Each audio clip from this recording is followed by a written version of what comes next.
लोकतन्त्रको साइनबोर्ड भएर हुँदैन, व्यवहार आचरण लोकतान्त्रिक हुनुपर्छ, केपी शर्मा ओली। भ्रष्टाचार प्रकरणमा देउबा निकट खाँडदेखि गुरुङसम्म निलम्बन गर्न दबाब, परम्परा देखाएर टार्ने दाउ। लम्की स्किन रोग नियन्त्रणका लागि सरकारले गरेको कामबारेमा संसदलाई जानकारी गराउन निर्देशन।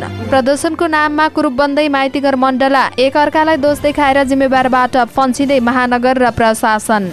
संवैधानिक व्यवस्थालाई अक्षरांश पालना गरे नेपालमा शैक्षिक क्षेत्रले फड्को मार्ने उपराष्ट्रपति यादवको भनाई। संघीय संसदबाट पारित बजेट सम्बन्धी विधेयक सभामुखबाट प्रमाणित। नेपालमा पार्ट टाइम काम गर्ने व्यवस्था गर्न सोभिता गौतमको माग। उत्तर पुस्तिका सच्याएर छोरीलाई पास गराउने लोकसेवाका अधिकृत भ्रष्टाचारी ठहर। देशभरका चलचित्रहरूमा पाइरेसी विरुद्धको सामग्री देखाउन बोर्डको पत्राचार। भारतको चन्द्रयान 3 को सफल प्रक्षेपण, अगस्तको पहिलो हप्ता चन्द्रमाको कक्षमा पुग्ने। एसीसी मर्चिङ टिम्स एसिया कपमा पाकिस्तान ले नेपाललाई 4 विकेटले हरायो। इन्जिनियर बालकृष्णको बयान, सेनाले पेट्रोलिङ गर्न मिल्ने गरी प्लानिङ गरिदिनु भन्ने प्रधानमन्त्रीको निर्देशन थियो। राष्ट्रमन्त्री साउद र डोनाल्ड लुबीच एमसीसी कार्यान्वयनका बारेमा छलफल। पूर्वी तराईमा अविरल वर्षा, डुबान सुरु। राष्ट्र ऋण उठाउने विधेयक 2080 राष्ट्रिय सभाबाट पारित। चन्द्रगढी उडेको बुद्धको जहाज, प्राविधिक समस्यापछि काठमाडौँ फर्काएर अवतरण।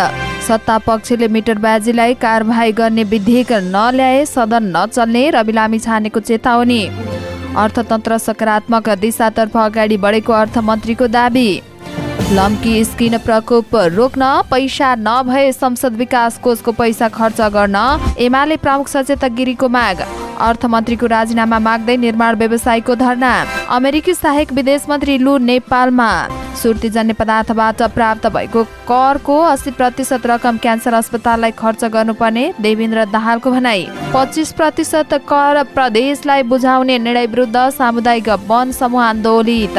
क्याम्पस प्रमुख विरुद्ध बोल्दा परीक्षामा फेल। चलचित्र हामी 3 भाइ शीर्षकमा अर्को फिल्म बनाउँदै मधुसूदन भट्टराई। कोसोभोको संसद बैठकमा सांसद बीच कुटाकोट। प्रधानमन्त्री प्रचण्डलाई समवेदना दिन एमाले नेताहरू बालुवाटारमा।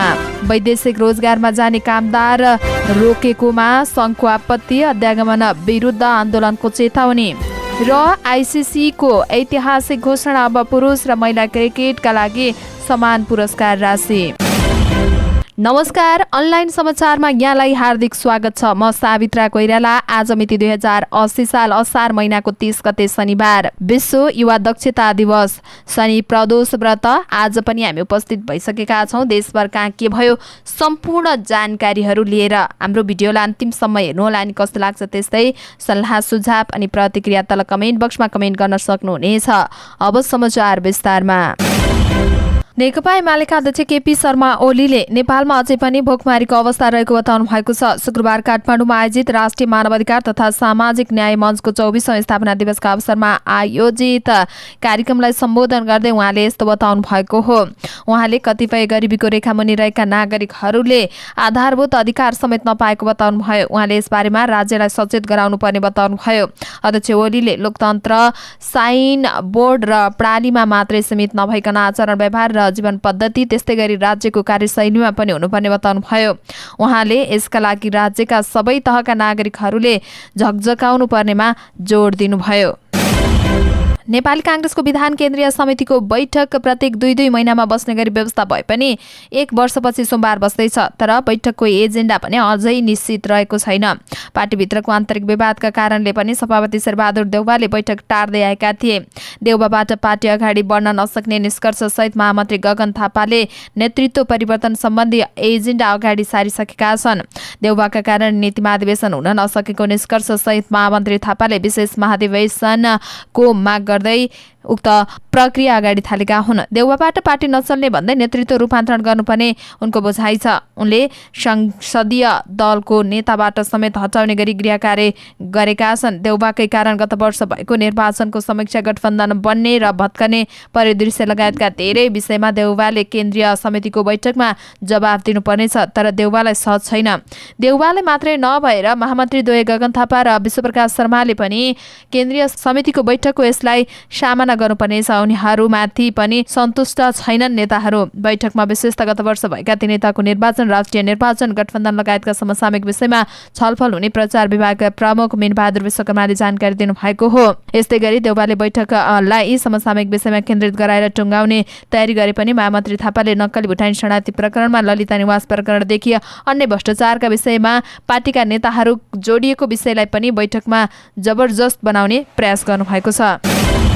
सभामुख देवराज घिमिरेले लम्की स्किन रोग नियन्त्रणका लागि सरकारले गरेको कामका बारेमा संसदलाई जानकारी गराउन निर्देशन दिनुभएको छ। शुक्रबारको प्रतिनिधि सभा बैठकमा सभामुख घिमिरेले लम्की स्किन रोगको रोकथामका लागि सरकारले गरेको कामका बारेमा संसदलाई जानकारी गराउन कृषि तथा पशुपक्षी विकास मन्त्रीलाई निर्देशन दिनुभएको हो। उहाँले प्रतिनिधि सभाको बैठकमा यस रोगको सम्बन्धमा विगतदेखि नै कुरा उठिरहेकाले यस सम्बन्धमा स्पष्ट पार्न निर्देशन दिनुभएको छ। माइतीघर मण्डला नाम नसुन्ने सायदै कोही छैन होला। प्राय हरेक दिन केही न केही माग राखेर यहाँ प्रदर्शन, आन्दोलन तथा धरना दिनेको भिड देखिन्छ। पहिले दिनमा मात्रै प्रदर्शन हुने गर्थ्यो। केही महिना अगाडि महावीर पुनले रातमा नै माइतीघरमा बिताएर प्रदर्शन गरेसँगै अहिले माइतीघरको अड्डा नै जमाएर प्रदर्शनमा उत्रिनेको संख्या बढ्दो छ। अहिले यहाँ विभिन्न माग राखेर पाल नै टाँगेर बसेका समूहहरू 5 भन्दा बढी छन्। प्रदर्शनकारीहरूले बिहान बेलुकाको खाजा खाना त्यही खान्छन् अनि त्यही सुत्छन्। यसले गर्दा काठमाडौँको मोटु मानिने माइतीघरको सवारी आगमनमा असहज पैदा भएको छ। अहिले झट्ट हेर्दा माइतीघर माछा बजार जस्तो देखिन्छ। दिउँसो मात्रै नभएर राति पनि धरनामा बस्नेहरूको संख्या बढ्दै गएपछि सार्वजनिक शौचालय र फोहोरको व्यवस्थापन पनि जटिलता बनेको छ। यस्तै सडकमा फोहोर बढ्दै गएको र सवारी जामले दैनिकीमा असहजता थपिएको त्यहाँका व्यापारीको गुनासो रहेको छ। यसबारेमा न महानगरलाई नै चासो छ न केन्द्रीय समितिलाई नै। काठमाडौँ महानगरपालिकाले जिल्ला प्रशासन कार्यालयसँग समन्वय गर्न खोजेको, तर जिल्ला प्रशासन कार्यालयले भने चासो नदेखाएको जनाएको छ। महानगरका मेयर बालेन्द्र शाहका स्वकीय सचिव भूपदेव शाहले आफूहरूले पहिले नै जिल्ला प्रशासन कार्यालयसँग समन्वय गर्न खोजे पनि प्रशासनले अग्रसरता नदेखाएको बताउनु भएको छ। उपराष्ट्रपति रामशय प्रसाद यादवले संवैधानिक र कानुनी व्यवस्थालाई सबैले अक्षरंश पालना गर्न सके मात्रै मुलुकमा शैक्षिक क्षेत्रमा महत्त्वपूर्ण फड्को मान्ने बताउनु भएको छ। शुक्रबार 210औं भानु जयन्तीका अवसरमा काठमाडौँमा आयोजित एक कार्यक्रममा बोल्दै उहाँले यस्तो बताउनु भएको हो। उहाँले नेपालमा प्रत्येक नागरिकहरूलाई आधारभूत शिक्षाको पहुँचको हक हुने, राज्यबाट आधारभूत तहसम्मको शिक्षा अनिवार्य र निशुल्क तथा माध्यमिक तहसम्मको शिक्षा निशुल्क हुने संवैधानिक व्यवस्था गरेका थिए। उपराष्ट्रपति यादवले अपाङ्गता भएका र आर्थिक रूपमा विपन्न भएका नागरिकहरूलाई कानुन बमोजिम निशुल्क पाउने हक हुने व्यवस्था रहेको उल्लेख गर्नुभयो। उहाँले नेपालमा प्रत्येक नागरिकलाई आधारभूत शिक्षा पहुँचको हक हुने र राज्यबाट आधारभूत तहसम्मको शिक्षा अनिवार्य र निशुल्क तथा माध्यमिक तहसम्मको शिक्षा निशुल्क हुने संवैधानिक व्यवस्था गरेको बताउनुभयो। उपराष्ट्रपति यादवले अपाङ्गता भएका तथा आर्थिक रूपमा विपन्न भएका नागरिकहरूलाई कानुन बमोजिम निशुल्क पाउने हक हुने व्यवस्था रहेको उल्लेख गर्नुभयो। उहाँले मुलुकको शैक्षिक उन्नतिका लागि पनि शिक्षालय, शिक्षक, विद्यार्थी, अभिभावक र सरकारवाला सबैले दत्तचित्त भएर आफ्नो स्थानबाट अहम भूमिका निर्वाह गर्नुपर्ने बताउनुभयो। उपराष्ट्रपति यादवले नेपालमा आदिकवि भानुभक्त आचार्यको देन महत्त्वपूर्ण रहेको बताउनुभयो। सभामुख देवराज घिमिरेले संघीय संसदको दुवै सदनको बैठकबाट पारित भएका आर्थिक वर्ष 80-81 बजेट सम्बन्धी विधेयक प्रमाणित गर्नुभएको छ। नेपालको संविधानको धारा 113 को धारा 1 बमोजिम सभामुखले प्रतिनिधि सभाले संशोधन बिना पारित गरेको, राष्ट्रिय सभाले सुझाव बिना फिर्ता पठाउने गरी पारित गरेको विनियोजन विधेयक 2080, आर्थिक विधेयक 2080 र राष्ट्र ऋण उठाउने विधेयक 2080 शुक्रबार प्रमाणित गर्नुभएको हो। संसदका दुवै सदनले पारित गरेको विधेयक राष्ट्रपतिले प्रमाणीकरण गरेपछि कार्यान्वयनमा जाने प्रावधान छ। राष्ट्रिय स्वतन्त्र पार्टीका सांसद सोभिता गौतमले नेपालमा पार्ट टाइम काम गर्न पाउने व्यवस्था मिलाउन सरकारसँग माग गर्नु भएको छ। शुक्रबार प्रतिनिधि सभाको बैठकमा बोल्दै सांसद गौतमले छिमेकी देशहरूसँग मागेर मात्रै देश समृद्ध नहुने बताउँदै नेपालको दिगो विकासका लागि स्वदेशभित्र भएका सम्भावनाहरूको खोजी सुरु गर्नुपर्ने बताउनु भएको हो। उहाँले भन्नुभयो, नेपालको अर्थतन्त्र चलायमान बनाउनुपर्छ, नेपालमा आन्तरिक श्रम बजारको खोजी गर्नुपर्छ, नेपालमा पार्ट टाइम जब सिस्टमको सुरुवात गर्नुपर्छ, अर्थतन्त्रलाई कर र सामाजिक सुरक्षाको दायरामा ल्याउन आवश्यक छ, पार्ट टाइम कामदारहरूलाई घण्टा अथवा दिएको कामको आधारमा बैंकिङ च्यानल मार्फत भुक्तानीको विकास गर्नुपर्छ। यसो गर्दा युवाहरूलाई श्रम संस्कृतिको विकास भई युवाहरू आर्थिक हिसाबबाट आत्मनिर्भर हुन सक्छन्। यसबारे सरकारले के तयारी गर्दैछ भनेर उहाँले श्रम, रोजगार तथा सामाजिक सुरक्षा मन्त्रीसँग जवाफ पनि माग गर्नु भएको छ। उत्तर पुस्तिका सच्याएर छोरीलाई पास गराएका लोकसेवा आयोगका शाखा अधिकृत मिम बहादुर शाहीलाई विशेष अदालतले भ्रष्टाचारको आरोपमा दोषी ठहर गरेको छ। विशेष अदालतका सदस्यहरू यमुना भट्टराई, शालिग्राम कोइराला, डाक्टर खुशी प्रसाद थारूको इजलासले उनीहरूलाई 6 महिना कैद र 20,000 रुपियाँ जरिवाना हुने आदेश गरेको हो। शाहीले नेपाल वायुसेवा निगमको परीक्षामा सामेल छोरीको उत्तर पुस्तिकामा सच्याएर पास गराएका थिए। वस्तुगत उत्तर पुस्तिका सच्याएर उनले पछि केरमेर गरेका थिए। छोरीले परीक्षा दिँदा शाखा अधिकृत मिम बहादुर शाही लोकसेवा आयोगको सुरक्षा निकाय तथा संगठनित महाशाखा अन्तर्गत लिखित नतिजा तयारी शाखामा कार्यरत रहेका थिए। उनकी छोरीले नेपाल वायुसेवा निगमको सहायक चौथो खरिदार सरहको परीक्षा दिएकी थिइन्। उनले वस्तुगत प्रश्नका सबै 50वटा प्रश्नहरू मिलाएकी थिइन्। उनले बदमासी गरेको थाहा पाएपछि लोकसेवा आयोगले कार्यदल बनाएको थियो। कार्यदलले उत्तर पुस्तिका परीक्षणका लागि राष्ट्रिय विधि विज्ञान प्रयोगशालामा पठाएको थियो। घटनामा छोरीको भूमिका नदेखिएको भन्दै लोकसेवाले उनको नाम गोप्य राखेको थियो। चलचित्र विकास बोर्डले निर्माण गरेको चलचित्र जन्य पाइरेसी विरुद्धको श्रम दृश्य सामग्री नेपालका सबै हलहरूमा देखाइने भएको छ। बिहिबार देशभरका चलचित्र हल सञ्चालकहरूको छाता सङ्गठन नेपाल चलचित्र सङ्घलाई औपचारिक रूपमा पत्र काट्दै हलमा सामग्री प्रदर्शनको व्यवस्था गर्न निर्देशन गरेको हो। बोर्डले आर्थिक वर्ष 79-80 को बजेटबाट निर्माण गरेको उक्त श्रव्य दृश्य सामग्री इन्टरनेटमा समेत सार्वजनिक गरिएको छ। बोर्डको अफिसियल युट्युब च्यानलमा उक्त सामग्री राखिएको छ। यो सामग्रीमा प्रियङ्का कार्की, रुबी श्रेष्ठ, डिक्की गुरुङ लगायतका कलाकारको अभिनय छ भने सुयोग गुरुङको निर्देशन रहेको छ। यो सामग्री चलचित्र जन्य वस्तु जानेर वा अनावश्यक पाइरेसी गर्दा हुने कारबाहीलाई नाटकीय रूपमा प्रस्तुत गरिएको छ। साथै यसमा बोर्डका अध्यक्ष भुवन केसी, नेपाल प्रतिलिपि अधिकार रजिस्ट्रार कार्यालयका प्रवक्ता लाल बहादुर बस्नेत र नेपाल प्रहरीका डिआइजी कुबेर कडायतको पाइरेसी सम्बन्धी कानुनी प्रावधान सहितको भनाइ पनि राखिएको छ। भारतको चन्द्रयान 3 को सफल प्रक्षेपण भएको छ। दक्षिण भारतमा रहेको सतीश धावन अन्तरिक्ष केन्द्रबाट भारतको समय अनुसार दिउँसो 2:35 LVM-3 रकेटले चन्द्रयानलाई अन्तरिक्षमा लगेको छ। प्रक्षेपण सफल भएपछि भारतीय अन्तरिक्ष सङ्घका इसरोका प्रमुख एस सोमनाथले प्रक्षेपण मिसन सफल भएको बताउनु भएको BBC हिन्दीले जनाएको छ। प्रमुख इसरोका अनुसार अगस्तको 5 तारिखमा चन्द्रयान 3 चन्द्रमाको कक्षमा पुग्नेछ।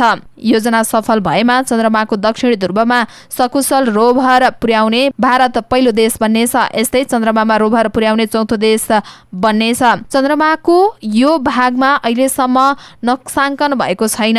चन्द्रमाको ध्रुवीय सतह निकै खतरनाक रहेको छ। त्यहाँ ठुला ठुला खाडल र भिरहरू रहेका छन्। केही खाडलमा अरबौं वर्षदेखि सूर्यको प्रकाश परेको छैन।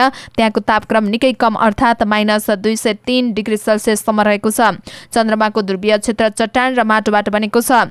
त्यहाँको सतहको अन्वेषण गर्दा सौर्यमण्डलको निर्माणसँग सम्बन्धित रहस्य उद्घाटन पनि रहेको छ। भारतको अन्तरिक्ष निकायले चन्द्रयान 3 नामक दिएको आफ्नो चन्द्र अभियानलाई असफल हुन नदिन सबै उपायहरू अपनाएको बताइएको छ। चन्द्रयान 3 अभियानका लागि भारतले झण्डै $8 करोड खर्च गरेको हुन सक्ने अनुमान छ। एसिसी इमर्जिङ टिम्स एसिया कपमा पाकिस्तान ए ले नेपाललाई 4 विकेटले हराएको छ। श्रीलङ्कामा चलिरहेको प्रतियोगितामा नेपालले दिएको 180 रनको लक्ष्य पाकिस्तान ए ले 32 ओभरमा 5 बलमा 3 विकेट गुमाएर पूरा गरेको हो। पाकिस्तान ए का लागि तैयब ताहिरले 51 रन बनाएका हुन्। नेपालका लागि ललित राजवंशीले 3, पवन सराफले 2, कुशल मल्लले 1 विकेट लिएका थिए। यसअगाडि कोलम्बोको क्रिकेट क्लबको मैदानमा टस जितेर पहिलो ब्याटिङ गरेको नेपालले 37 ओभरमा अल आउट हुँदै 179 रन बनाएको थियो। नेपालका लागि सोमपाल कामीले 75 रन बनाएका थिए। 9औं विकेटका लागि सोमपालले प्रतीश जीसीसँग मिलेर 70 बलमा 58 रन बनाए। अर्जुन साउद र कुशल मल्लले समान 17 रन बनाएका थिए। कुलसल झाले 13 र ओपनर आसिफ शेखले 12 रन बनाए। अरू नेपाली ब्याटरहरूले दोहोरो अङ्कमा रन बनाउन सकेनन्। भौतिक योजना तथा निर्माण मन्त्रालय अन्तर्गत निर्माण सम्भार डिभिजन कार्यालयका तत्कालीन CDE senior division engineer Balkrishna Shrestha हिरासतमा छन्। उनी असार 26 पक्राउ परेका हुन्। ललिता निवासको सरकारी जग्गा सरकारी लिखित कृत्य गरेर हिनामिना गरेको आरोपमा केन्द्रीय अनुसन्धान ब्युरो CIB ले उनी विरुद्ध अनुसन्धान गरिरहेको छ। इन्जिनियर श्रेष्ठ ललिता निवास क्याम्पभित्र प्रधानमन्त्रीको निवास विस्तार र बाटो राख्ने गृह योजना तयार गर्ने मध्येका एक हुन्। VIP को निवास विस्तार र ललिता निवास क्षेत्रमा बाटो विस्तार गर्दा 27 रोपनी जग्गा हिनामिना भएको केन्द्रीय अनुसन्धान ब्युरोको अनुसन्धानबाट निस्केको छ। सोही आधारमा CDI बालकृष्ण श्रेष्ठलाई प्रहरीले नियन्त्रणमा लिएको छ। भौतिक योजना अनुसार निर्माण मन्त्रालय अन्तर्गतको निर्माण सम्भार डिभिजन कार्यालयमा रहँदा बालकृष्ण श्रेष्ठ समेतका इन्जिनियरले विशिष्ट व्यक्तिहरूको निवास विस्तार गर्ने र बाटो खुलाउने कुरो योजना बनाएका थिए। 2066 को अन्त्यतिर निर्माण सम्भार डिभिजन कार्यालयका डिभिजन प्रमुख सुरजराज राजकर्णिकार र इन्जिनियर बालकृष्णले तयार पारेको गुरु योजना तत्कालीन सचिव दीप बस्नेतले तत्कालीन मन्त्री विजय कक्षीदार कहाँ पेश गरेका थिए। सो प्रस्ताव राज्य मन्त्री सञ्जय शाह र उपप्रधानमन्त्री कक्षीदारले सदर गरेर मन्त्री परिषदमा पेश गरेका हुन्। तत्कालीन प्रधानमन्त्री माधव कुमार नेपालले आफू र डिभिजन प्रमुख सुरजराज कर्णिकलाई बोलाएर सेनाले पेट्रोलिङ गर्न समेत हुने गरी बाटो राखी प्लानिङ गरिदिनु पर्यो भनेर मौखिक निर्देशन दिएको बयान इन्जिनियर बालकृष्ण श्रेष्ठले दिएका छन्।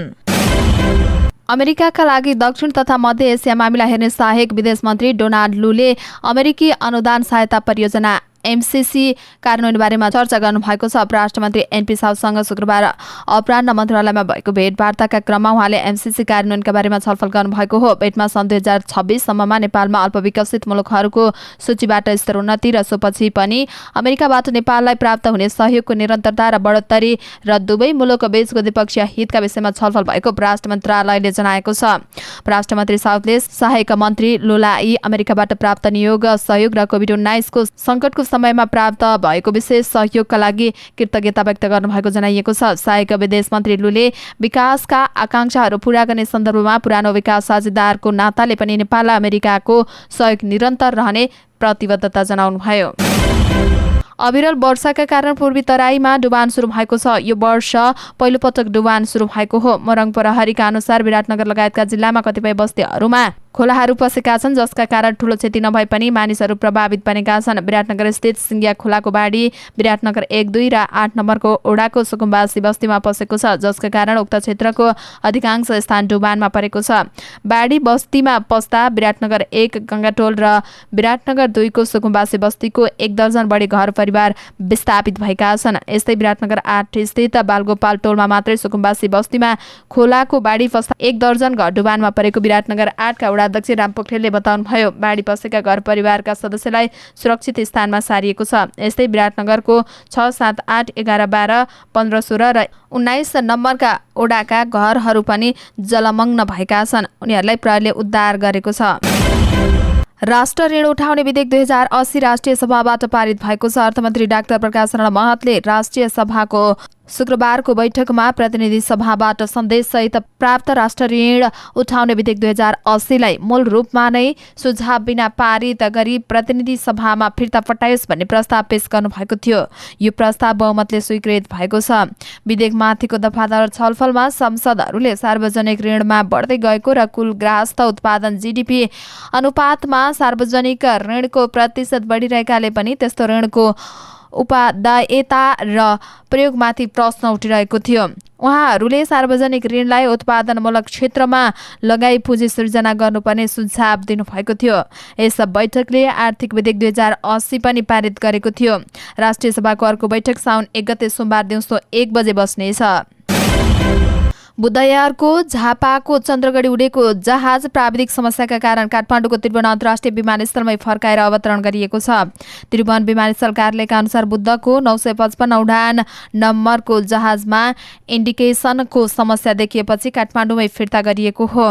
उक्त जहाज 2:15 बजे काठमाडौँमा अवतरण गरिएको हो। अर्को जहाजबाट यात्रुलाई झापा पठाएको र सो जहाजलाई चेक जाँचका लागि ग्राउन्डेड गरिएको बुधबारले जनाएको छ। काठमाडौँबाट उडेको केही समयमा इन्डिकेसन समस्या आएपछि जहाज काठमाडौँमा फिर्ता गरिएको बताइएको छ।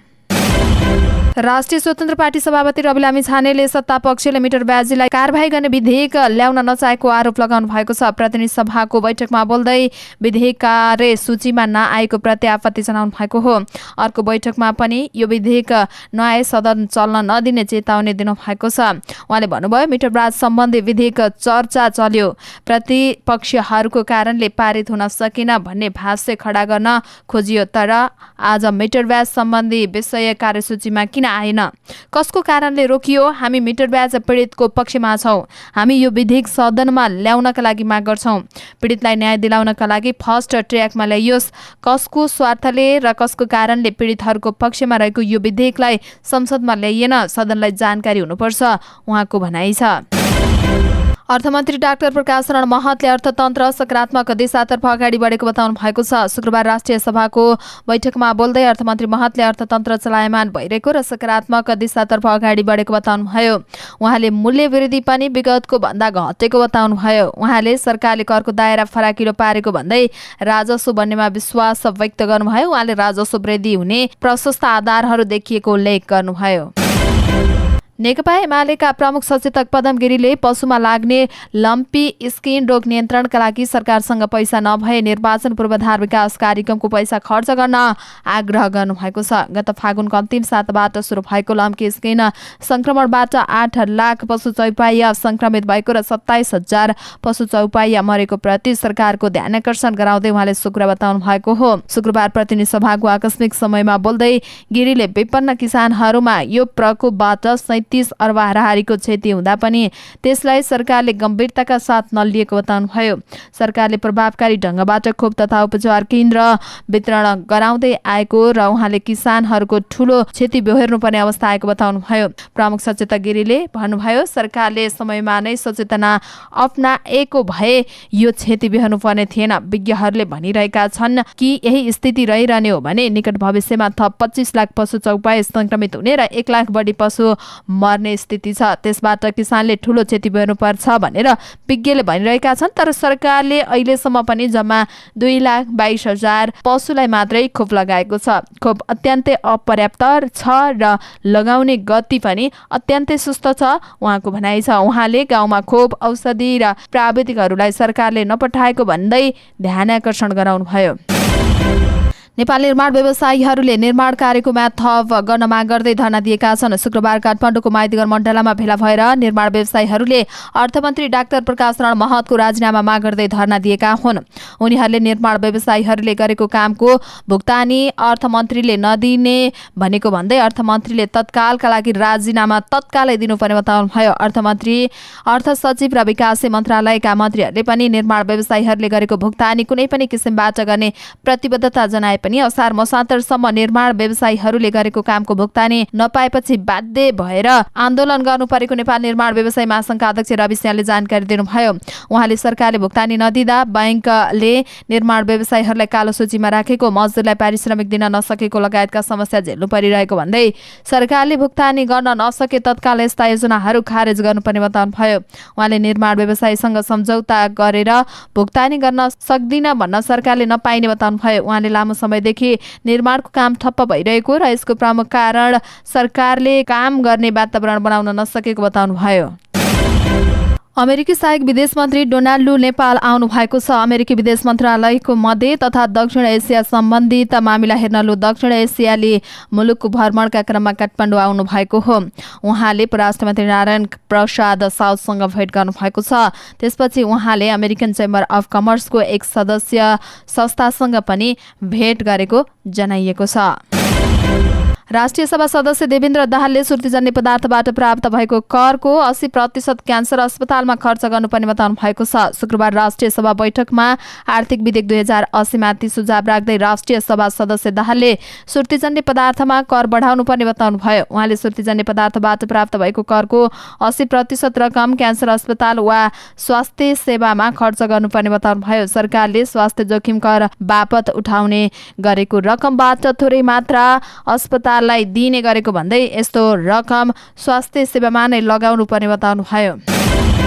लुम्बिनी प्रदेश सरकारले आम्दानीको 25% राजस्व प्रदेश सरकारलाई बुझाउनु पर्ने निर्णय गरेपछि सामुदायिक वन उपभोक्ता समूहहरू आन्दोलित बनेका छन्। प्रदेश सरकारको निर्णयको विरोधमा चरणबद्ध आन्दोलन सुरु गर्दै सामुदायिक वन उपभोक्ता महासंघ नेपाल लुम्बिनी प्रदेशले बिहिबार लुम्बिनी प्रदेश सभामा देउखुरीमा धरना दिएको हो। प्रदेश सरकारले 2080-81 को आर्थिक विधेयकमा आन्तरिक सालकाठ बिक्रीबाट हुने आम्दानीको 25% रकम प्रदेश सञ्चित कोषमा जम्मा गर्नुपर्ने निर्णय गरेपछि वन महासंघ आन्दोलनमा उत्रेको हो। सामुदायिक वन सङ्घ, प्रदेश र स्थानीय सरकार गरी लगाइएको तेह्रो करको खारेजी गर्नुपर्ने माग महासंघले गरेको छ। वन महासंघले पहिलो चरणको आन्दोलन स्वरूप बिहिबारबाट लुम्बिनी प्रदेश सरकारको गेट अगाडि अनिश्चितकालीन धरना दिएको छ। कक्षा कोठामा अपशब्द प्रयोग गर्ने क्याम्पस प्रमुख विरुद्ध आवाज उठाउँदा 3 जना विद्यार्थी प्रयोगात्मक परीक्षामा फेल भएका छन्। विराटनगर स्थित कोशी हेल्थ एन्ड साइन्स क्याम्पसको बीपीएच 4औं वर्षमा अध्ययनरत 3 जना विद्यार्थीलाई कलेज प्रशासनले नियोजित रूपमा प्रयोगात्मक परीक्षामा फेल अनुत्तीर्ण गराएको हो।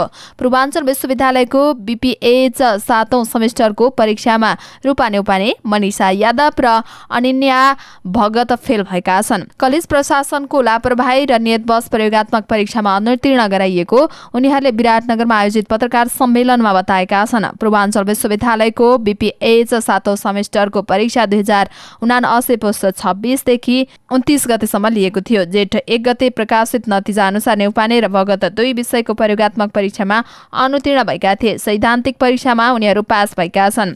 क्याम्पसले विश्वविद्यालयबाट बाह्य परीक्षकको रूपमा आएका परीक्षकहरूको प्रयोगात्मक परीक्षा लिएको जनाएको छ। तर अनुत्तीर्ण विद्यार्थीहरूले प्रयोगात्मक परीक्षा लिन आएका बाह्य प्रशिक्षकसँग बुझ्दा कुनै पनि विद्यार्थी फेल हुने गरी मूल्याङ्कन नगरेको विद्यार्थी नेउपानेले बताएकी छन्।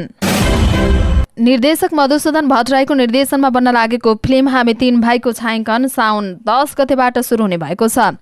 शुक्रबार गोर्खाको मनोकामना मन्दिरमा फिल्मको शुभसाइत गरिएको हो। यसअगाडि 2061 सालमा दिवंगत निर्देशक शिव रेग्मीले सोही नाममा फिल्म बनाएका थिए। 19 वर्षपछि निर्देशक भट्टराईले सोही नाममा फिल्म बनाउन लागेका हुन्। दौतरी नामक फिल्मको निर्माण तत्काललाई पोस्टपोन्ड गर्दै भट्टराईले हामी 3 भाइको छायाङ्कन गर्न लागेका हुन्। फिल्ममा विनोद नेउपाने, कुशल विष्ट र अभिनेत्री जानवी बस्नेतको शीर्ष भूमिका हुनेछ। 2 अभिनेत्री तय हुन बाँकी रहेको जनाइएको छ। फिल्मको पटकथा शिवम अधिकारीले लेखेका हुन्। प्रसिद्ध सिने आर्ट्सको ब्यानरमा निर्माण हुने फिल्ममा राजाराम पौडेल, रविन्द्र झा, विष्णु सापकोटा, हर्के हलदार, दीपक बिडारी, फलित राई, तारा शर्मा, भुवन कुमार काफ्ले, नयन काला फुयाल र पवन केसीको पनि अभिनय रहनेछ। सजित महत प्रस्तुतकर्ता रहेको फिल्मका कार्यकारी निर्माता विक्रम तामाङ हुन्।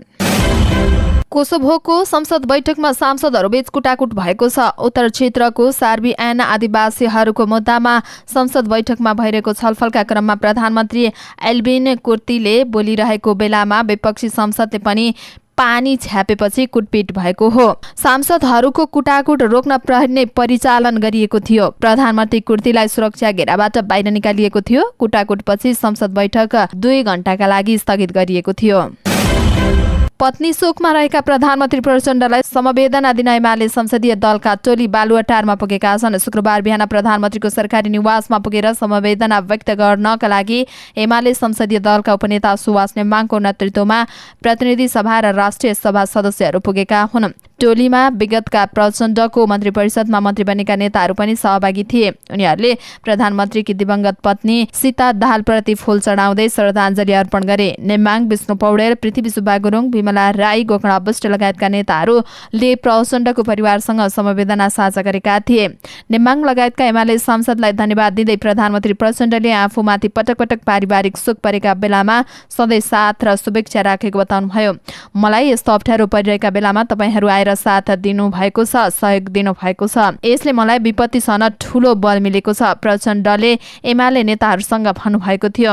लामो समयदेखि बिरामी प्रधानमन्त्री पत्नी सीता दाहालको बुधबार बिहान निधन भएको थियो। वैदेशिक रोजगारमा जाने श्रमिकहरूलाई अध्यागमन कार्यालयले रोकेको प्रति नेपाल वैदेशिक रोजगार व्यवसायी संघले आपत्ति जनाएको छ।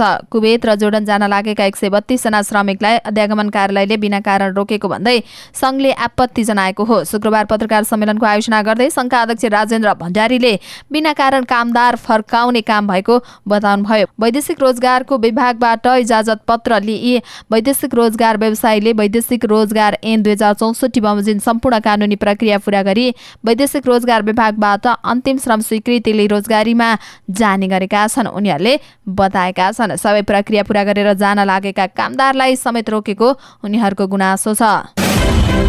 अन्तर्राष्ट्रिय क्रिकेट काउन्सिल आईसीसीले पुरुष र महिला क्रिकेटका लागि समान पुरस्कारको राशि घोषणा गरेको छ। बिहिबार दक्षिण अफ्रिकाको डनमा भएको वार्षिक सम्मेलनमा आईसीसीले यो ऐतिहासिक घोषणा गरेको हो। यो निर्णयसँगै अब हुने आईसीसी प्रतियोगितामा पुरुष र महिला टिमले समान पुरस्कार राशि पाउनेछन्। आईसीसीका अध्यक्ष ग्रेग बार्कलेले यो निर्णय खेलकुदको इतिहासमा महत्त्वपूर्ण क्षण भएको बताउनुभयो। अब आईसीसी महिला विश्वकप, महिला टी20 विश्वकप र 19 वर्ष मुनिको महिला विश्वकपको विजेताको पुरस्कार पुरुषकै समान हुने जनाइएको छ। यो खेलको ऐतिहासिक महत्त्वपूर्ण क्षण हो। आईसीसीको विश्वव्यापी प्रतियोगितामा प्रतिस्पर्धा गर्ने पुरुष र महिला क्रिकेटरले समान पुरस्कार राशि पाउनेछन्। म खुसी छु, उहाँ भन्नुहुन्छ। आईसीसीले पुरस्कार राशि समान बनाउनका लागि सन् 2017 देखि नै हरेक वर्ष महिलातर्फको प्रतियोगितामा पुरस्कार राशि बढाउँदै आएको थियो। हवस् त दर्शक महानुभावहरू, आजका मुख्य समाचारहरू यति नै। हामीले प्रस्तुत गरेका विषयहरूप्रति तपाईँको धारणा के छ तल कमेन्ट बक्समा कमेन्ट उल्लेख गर्नुहोला। साथै तपाईँलाई लागेका कुनै पनि विषय उठाइदिए हुन्थ्यो जस्तो लाग्छ अथवा कुनै विषयमा समाचार दिन छुटाएका छौँ भने तपाईँ हामीलाई हाम्रो फेसबुक पेजमा गएर मेसेज पनि गर्न सक्नुहुनेछ अथवा तल कमेन्ट बक्समा कमेन्ट पनि गर्न सक्नुहुनेछ। तपाईँको कमेन्टले हामीलाई काम गर्नका लागि अझै ठुलो ऊर्जा दिनेछ। हाम्रो मेहनतको लागि एउटा यो भिडियोमा लाइक र कमेन्ट अवश्य गरिदिनुहोला। अनि च्यानललाई सब्स्क्राइब गर्नुभएको छैन भने पनि सब्स्क्राइब गरेर अल नोटिफिकेसन अन गर्न नछुटाउनुहोला। हामी पल पलका अपडेट लिएर फेरि आउने नै छौँ। त्यतिन्जेल तपाईँको हरेक पल शुभ रहोस्। नमस्कार।